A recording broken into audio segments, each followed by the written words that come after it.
All right.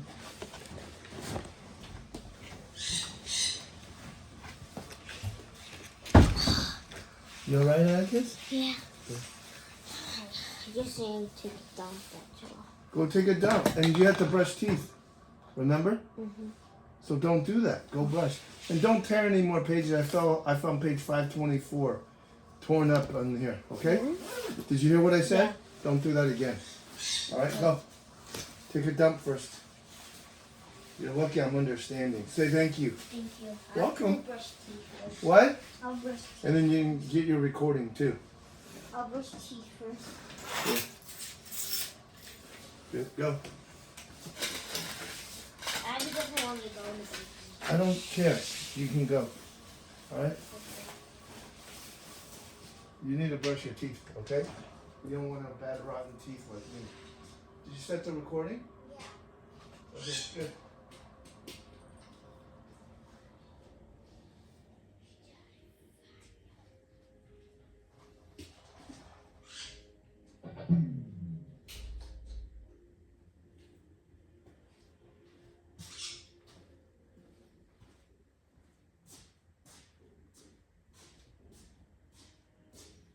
Hi, Kevin. Hi, Zephyr.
toothbrush did you use? Don't be like that. He uses close the door too. You're annoying. 哦，我说，放这里，旁边正好啊，谢谢。谢谢。 Yeah. Yeah. Okay, good. 谢谢。 This is me. Did you use the blue one? No, I used the black one. Is that good? Is the black one good? It's good. Okay. Like the full black one? Yeah.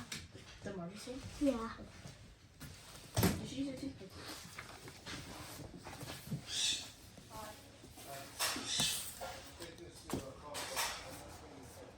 Rostov turned to the peasants. Quick march. Go back to your homes this instant. I don't want to hear another word from you. Hey, haven't done nothing wrong. We've been a bit draft. Just a bit of nonsense, though.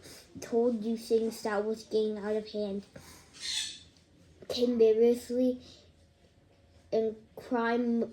incrementary voices. Didn't you tell Alpatich coming into his own? It was round. We've been a bit draft. Alpatich came another voices, and the crowd began to break up and scatter about the village. The two tied-up peasants were taken to the manor's house, and the two drunken peasants followed on behind. There, they look at him now, said one of them, addressing Karp. He thinks you can't talk like that to your betters. What do you think was I doing? You're a fool. Put the other man a right fool. Within 2 hours, your horse and wagons were standing in the courtyard of Bagration's house. The peasants were in and out, stowing the family things in the carts, drawn released at Princess Maria's lumber room, where they had locked him up. Was out in the yard directing the men. Hey, watch what you're doing, said one of the peasants, a tall man with a round beaming face, taking a casket from a housemaid's hands. That's worth a bit. That is, if you chuck it in like that or shove it under a rope, I'll get scratched. I don't like that sort of thing. Everything should be done properly. Do it by the look. Look like this, place it under the matting, cover up it with hay. There you are, a splendid job. Lord have mercy on us. Look at all these books, said another peasant, bringing out Prince Andrei's bookcases.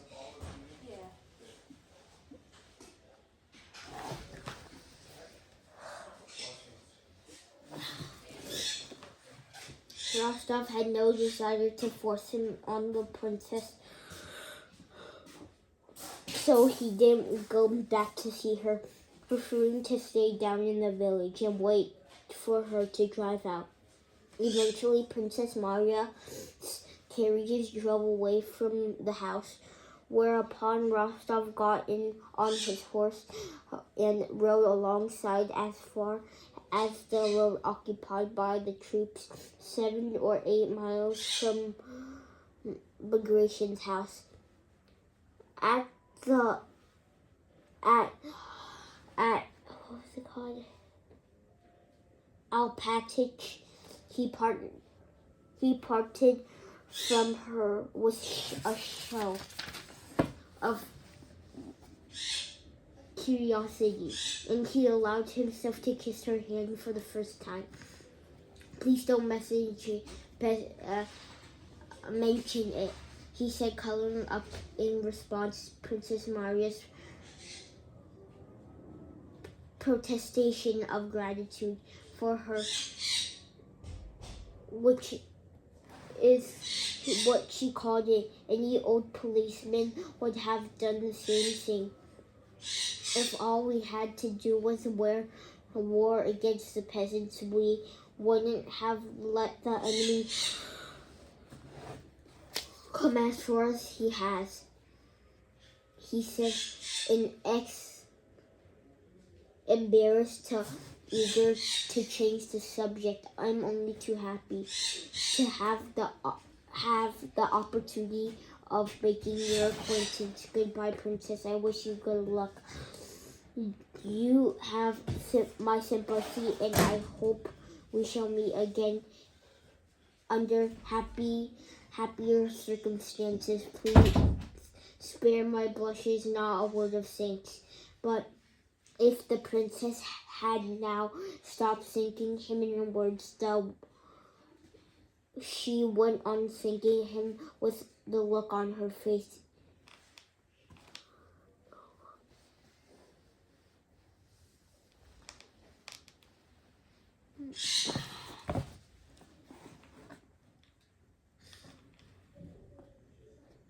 She could not believe she had nothing to thank him for. Quite the reverse, she said. She saw it on beyond about that, but for him she would surely have been lost, a prey for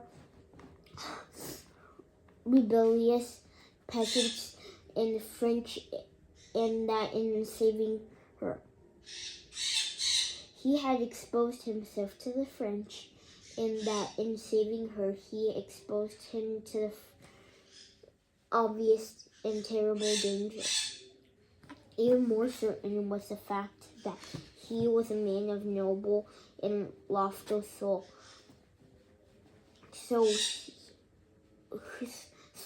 who had provided him immediately sensitivity to her situation and distress, his kindly innocent eyes watering with sympathy, which, when she had spoken tearfully about her loss, haunted her imagination when she was on her own with the goodbyes behind them. Princess Maria suddenly felt her eyes brimming with tears again. She had begun to wonder, not for the first time, whether she might have fallen in love with him.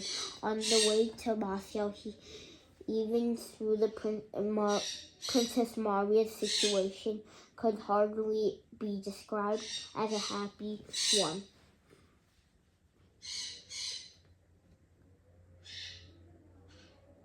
Prince Andrei, who was traveling with her, what was it called?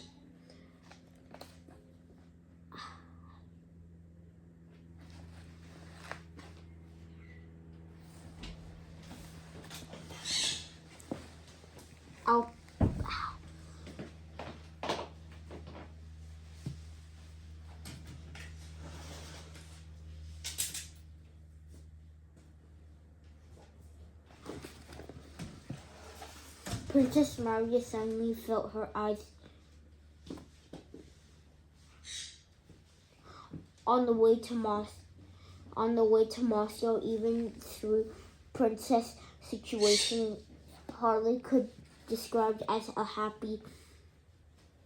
Through the princess situation, Alpatic, she was traveling with her in the carriage.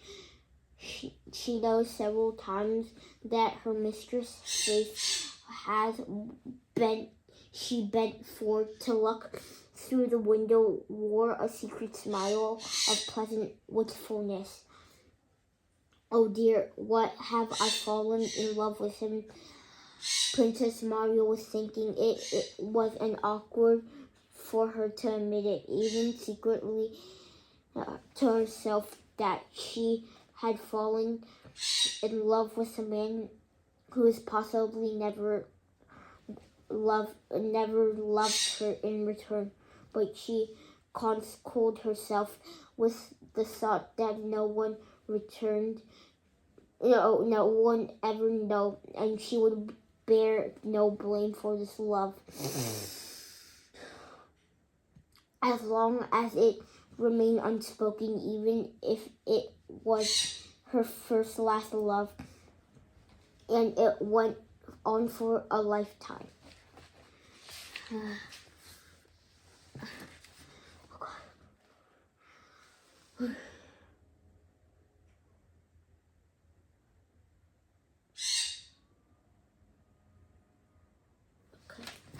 Do this. Sometimes she remembered the way he had looked at her, the sympathy he had shown, what he had said, and the happiness seemed not beyond the bounds of possibility. And it was then that Aajw caught her looking through the window with a real smile. And to think he should have come to aggression and just ate.